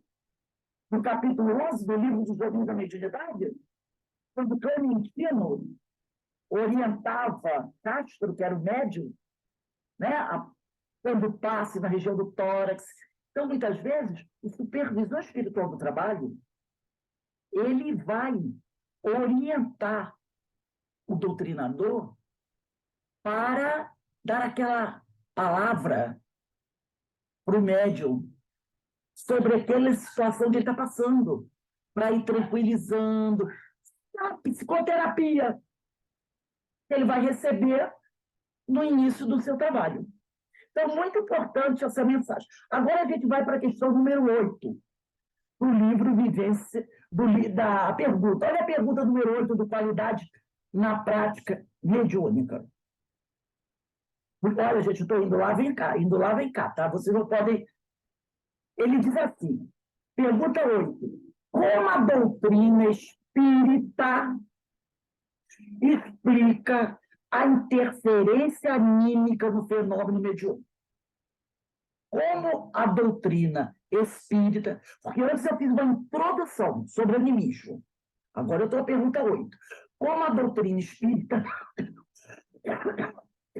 explica a interferência anímica no fenômeno mediúnico?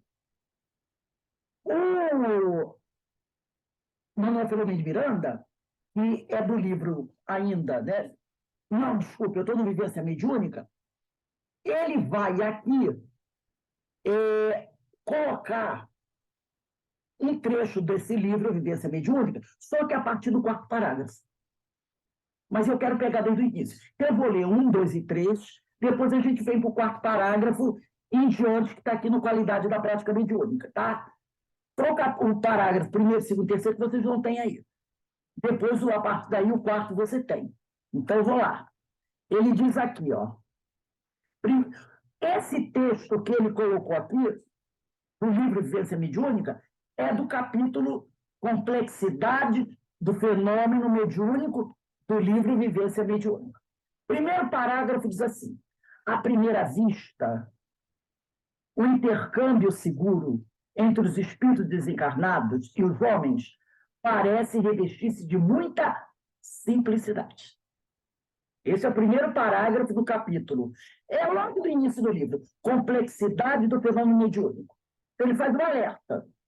À primeira vista, o intercâmbio seguro entre os espíritos desencarnados e os homens parece revestir-se de muita simplicidade. Segundo parágrafo. Considerando-se que, após a morte do corpo, o ser apresenta-se com todos os atributos que lhe caracterizam a existência física, é de crer-se que o processo da comunicação mediúnica torna-se natural e rápido, fácil e simples. Terceiro parágrafo. Como em qualquer procedimento técnico, no entanto, vários requisitos são exigíveis, o que torna a sua qualidade difícil de ser conseguida. Olha só. Como em qualquer procedimento técnico, no entanto, vários requisitos são exigíveis, o que torna a sua qualidade difícil de ser conseguida, ao mesmo tempo complexa para a sua realização. Agora a gente volta para a qualidade da prática mediúnica. E a gente vai começar a ler a resposta da questão 8, que é a continuação do que eu estava lendo. Entenderam? Então, aqui é o 4º parágrafo do capítulo Complexidade do Fenômeno Mediúnico. Ele diz aqui: o processo de comunicação dá-se somente através da identificação do espírito com médium, perispírito a perispírito, cujas propriedades de expansibilidade e sensibilidade, entre outros, permitem a captação do pensamento, das sensações e das emoções, e se transmitem de uma para outra mente, através do veículo sutil. Então, ele está dizendo aqui, né? que o processo de comunicação dá-se somente através da identificação do espírito com o médium, perispírito a perispírito. O médium é sempre um instrumento passivo, cuja educação moral e psíquica lhe considerar recursos hábeis para o intercâmbio correto. Olha a necessidade do estudo do Livro dos Médiuns. Né? Nesse mistério, inúmeros impedimentos se apresentam durante o fenômeno, e somente o exercício prolongado e bem dirigido consegue eliminar. Então, aquelas interferências, aquelas dificuldades que se apresentam no início do trabalho, só com o tempo vão sendo eliminadas. Não adianta o cara querer, com um mês de trabalho mediúnico, ter a capacidade do Divaldo Pereira Franco, de uma dona Ivone Pereira. Entendeu? O trabalho mediúnico da Ivone, do Divaldo, do Chico, foi fruto do tempo. Foi fruto do tempo.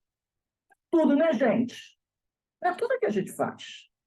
Aí ele diz aqui, dentre outros, vale citar as fixações mentais, os conflitos e os hábitos psicológicos e sensitivos, que ressumam do seu inconsciente, que brotam, que surgem do seu inconsciente, e durante o transe assumem com vigor os controles da faculdade mediúnica, dando origem às ocorrências anímicas. Em si mesmo, o animismo é ponte para o mediunismo. E a prática do intercâmbio termina por superar. Com o tempo e o tratamento feito através do processo anímico, esse animismo vai desaparecendo. Vai desaparecendo. Todavia, vale a pena ressaltar que no fenômeno anímico ocorrem os de natureza mediúnica. Então, muitas vezes você tem no processo anímico o mediúnico misturado. Assim como os mediúnicos sucederam aqueles de caráter anímico. Qualquer artista, ao expressar-se da música, sempre dependerá do instrumento de que se utilize. O som provirá do mecanismo utilizado, embora o virtuosismo proceda de quem o acione. Não é? O som vem do aparelho, mas o virtuosismo procede de quem o acione. O fenômeno puro e absoluto ainda não existe no mundo orgânico relativo. É aquilo que o William estava falando, né? Esse fenômeno puro e absoluto ainda não existe no mundo orgânico relativo, gente. Somos ainda espíritos de terceira ordem.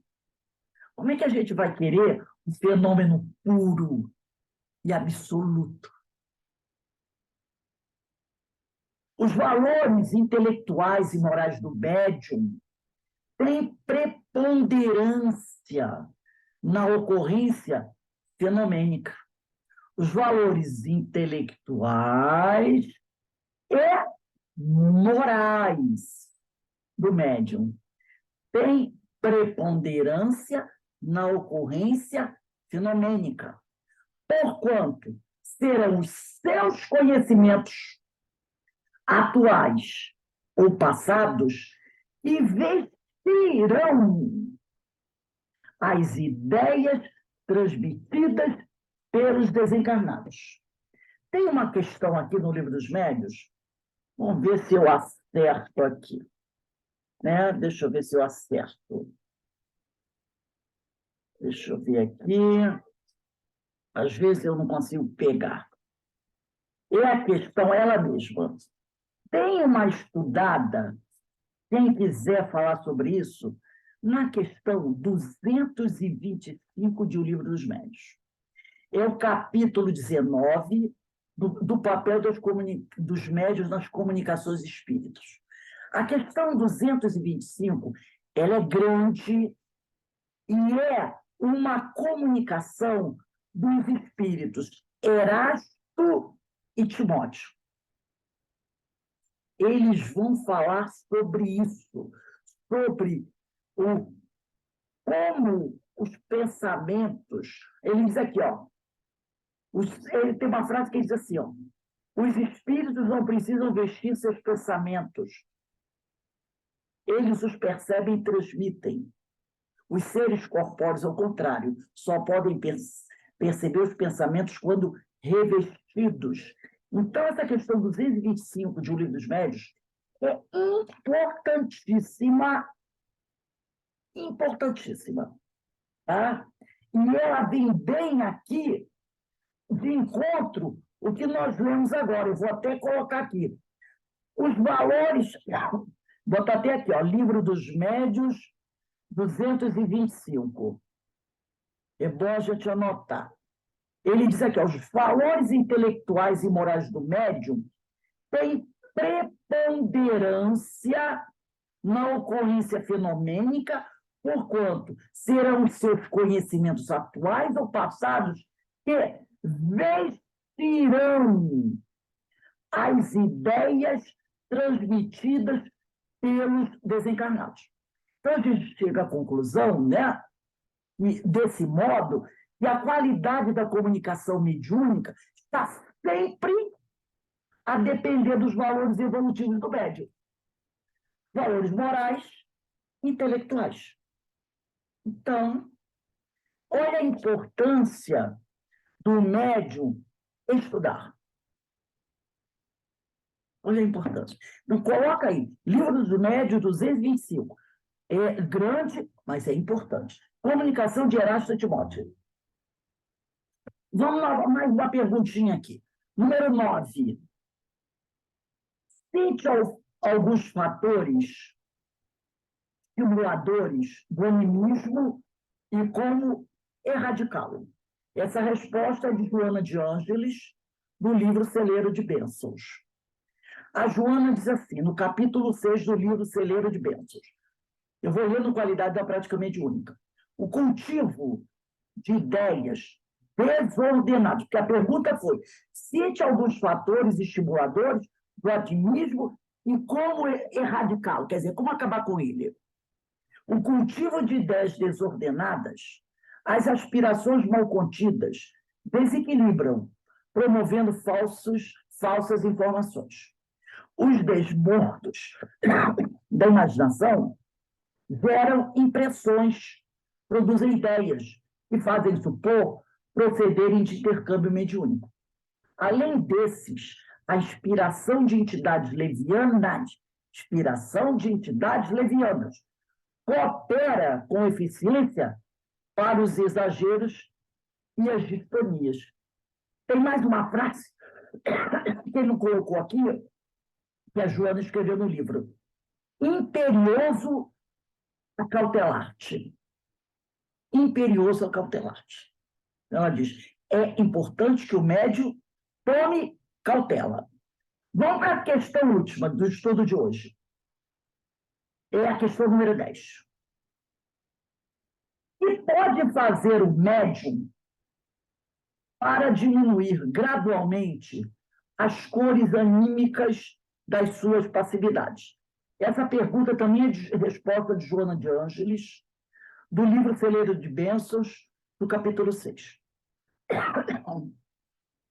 A Joana começa dizendo assim, indispensável muito cuidado, exame contínuo dos problemas íntimos e acendrado zelo, quer dizer, muito zelo, né? Acendrado zelo pelas letras espíritas. Ela quer dizer aqui, estude a doutrina, estude a codificação, estude o Livro dos Médiuns. É isso que ela está dizendo aqui. A fim de discernir com acerto e atuar com segurança. Nem tudo que ocorre na esfera mental significa fenômeno mediúnico. Se não deves recear em excesso o animismo, não convém descurar cuidados.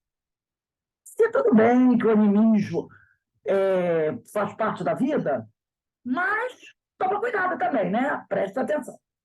Problemas intrincados da personalidade surgem como expressões mediúnicas a cada instante e se exteriorizam, produzindo lamentáveis desequilíbrios. Distonias psíquicas exalam miasmas morbíficos que produzem imagens perturbadoras no campo mental e se externam em descontrole. Estuda e estuda-te. Essa frase é importante. Estuda e estuda-te. Lembra da 919A do Livro dos Espíritos? 919A, parece que está em todas. Observa o que está vindo na tua cabeça. Tudo bem que não é o espírito, é você. Mas o que tu está pensando? Né? O que toda hora vem na tua mente? É para a pessoa começar a pensar, né? Por isso ela diz, estuda a doutrina, mas estuda-te também. Analisa o que está saindo aqui, ó, da tua cabeça. Evita a frivolidade. E arma-te de siso. Siso quer dizer responsabilidade. No mistério relevante da mediunidade. Cada ser vincula-se a um programa redentor. Graças às causas a que se emana pelo impositivo da reencarnação. Interferências espirituais sucedem sim, mas não a miúde, tá?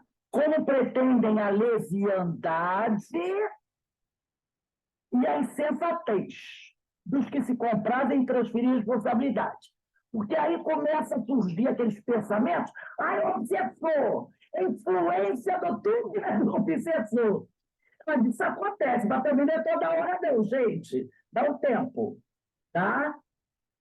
Aí eu vou pegar agora um pedacinho desse texto que ele não colocou, desse livro, para colocar aí. Deixa o livro Qualidade da Prática Mediúnica aberto. Deixa eu pegar aqui. Esse aqui.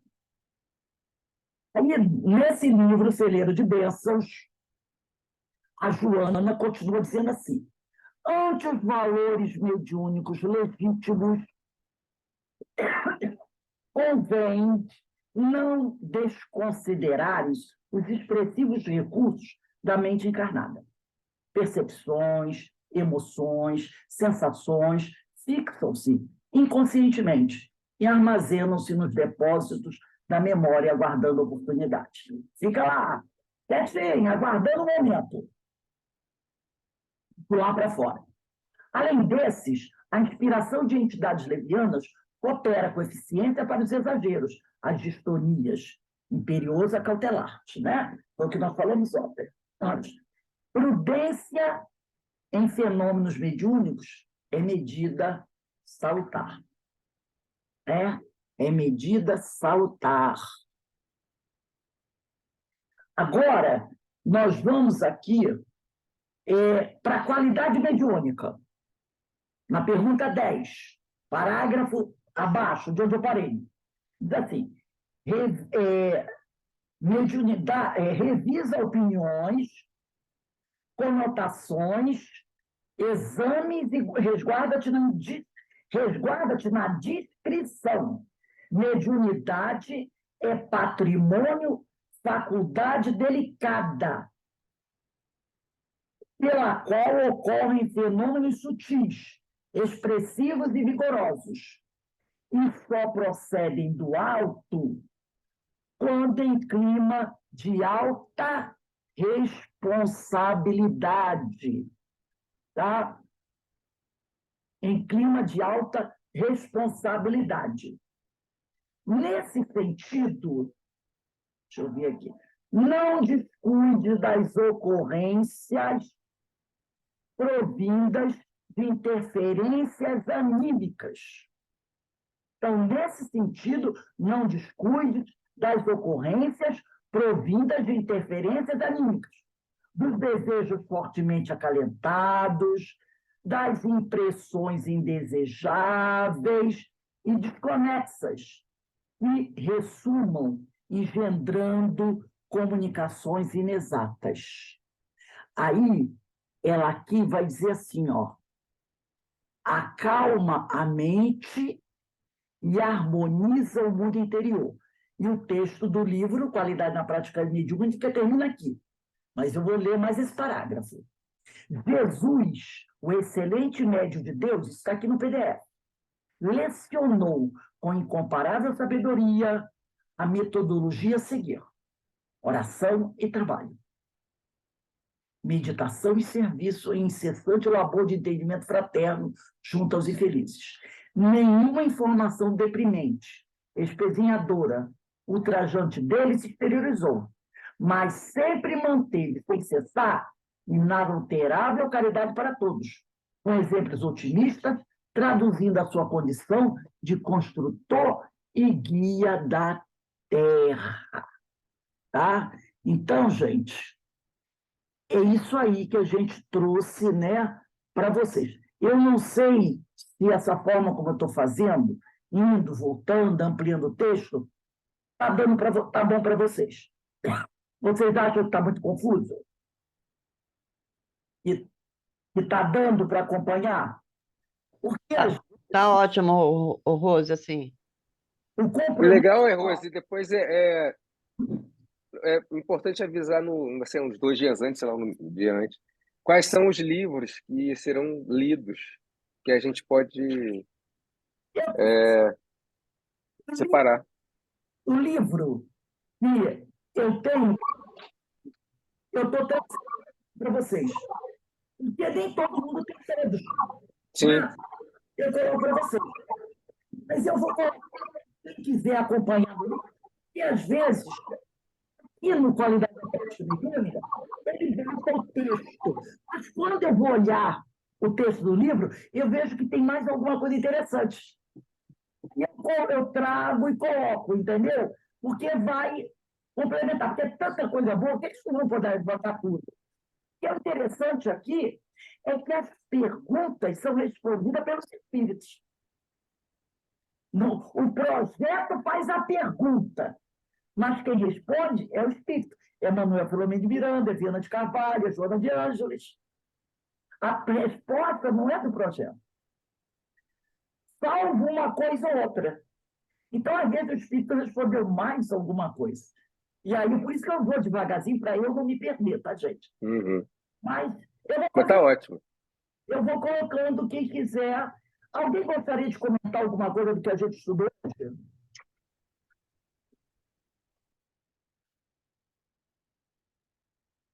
Ó, Rose, boa tarde, amigos, boa noite. Eu entrei hoje no estudo, por isso que eu queria fazer a pergunta que o colega acabou de fazê-la, porque antes eu não podia por causa dos meus médicos, sempre coincidia juntos. Então, eu estou entrando, eu queria saber, foi isso que o colega falou e você já explicou. Muito obrigada. O livro base é o Qualidade na Prática Mediúnica, do projeto Manuel Filomeno de Miranda. Não, esse eu tenho, mas eu não tinha entrado no estudo. Eu, por sua vez, entrei atrasado, desculpa. Semana que vem a gente vai começar na questão número 11, que vai tratar do compromisso, né? Vai tratar do compromisso. Mas o estudo vai devagar, para a gente poder fazer esse link e aprofundando a resposta dos espíritos, né? Para que a gente possa ir realmente aprofundando. E eu deixo aí como orientação para vocês, dar uma lidinha nessa questão 225 de O Livro dos Médios. É uma pergunta de resposta grande, mas depois que termina a pergunta, 225, tem uma nota de Kardec, que também é grande. É uma das questões fantásticas, essa questão. Ô, Rose, Essa comunicação. Fala, Alberto.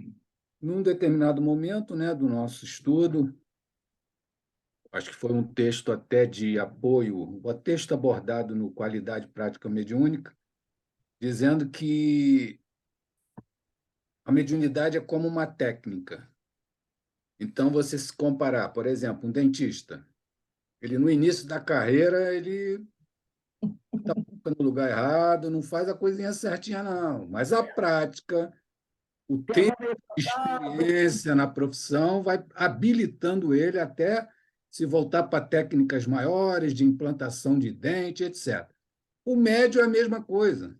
Exatamente. E um médium, como também um outro profissional, como um dentista, precisa de apoio moral, a conduta, precisa de buscar o conhecimento, porque você tem a técnica desenvolvida com uma série de outros fatores que vão dar suporte a essa técnica.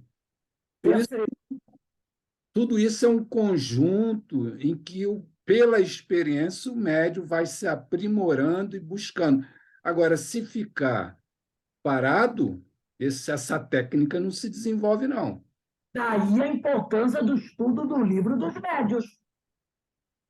Tem que ler, tem que estudar. Não dá, gente. Desculpe, às vezes o pessoal diz, vou ser radical. Dá para entender um médium que trabalha na desobsessão, né? Que trabalha na fluidoterapia, nunca ter estudado o livro dos médios. Só lido, sabe? Pergunta, só lido. Pergunta 20, pergunta 21, agora lê a 22, sem discutir, sem comentar. E aí também, Rose, tem a questão, né? Que aí tem aquelas regrinhas antigas, não come carne, se prepara para o dia do trabalho mediúnico, para manter a sintonia elevada, porque o teu estado interior, do equilíbrio, ele é primordial. E se tu Imagina. imaginado com os problemas do dia a dia, com tudo na cabeça, aquele desajuste que é da vida, que às vezes você está com 1000 compromissos, 1000 coisas. Se você não tirar aquele momento um pouquinho antes, ou no mesmo dia, de deixar a coisa assentar, os problemas ficar de lado e você ir mais equilibrado, fica mais difícil, né?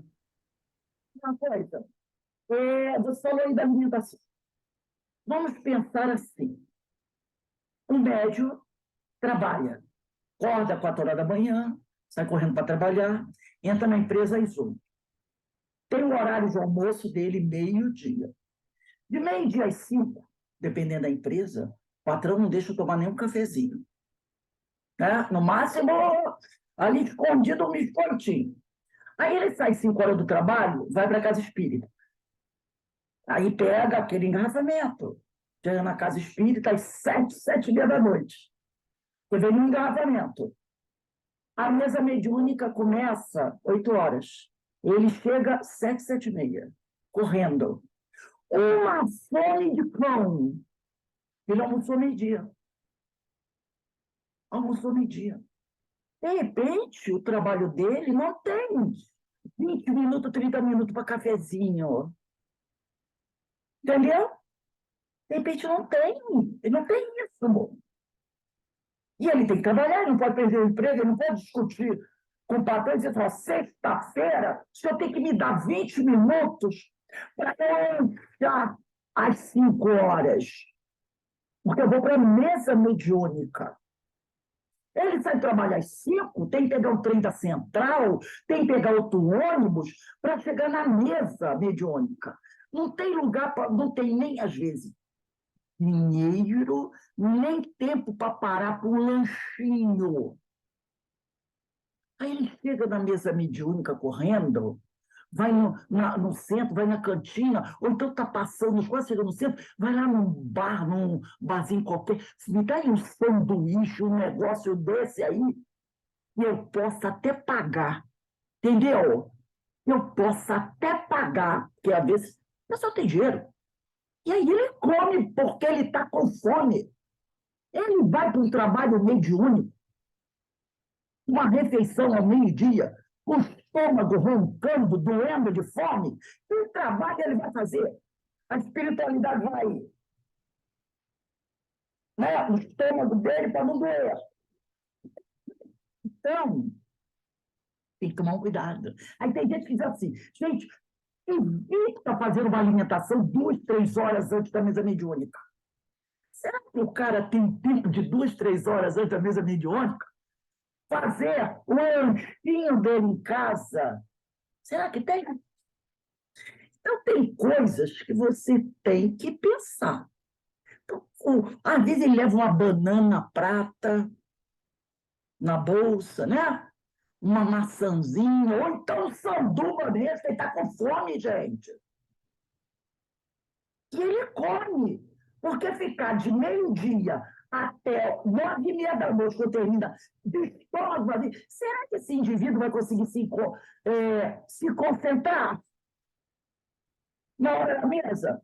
Aí o som, peraí, que barulho. Uau! Aquela que não vai dar.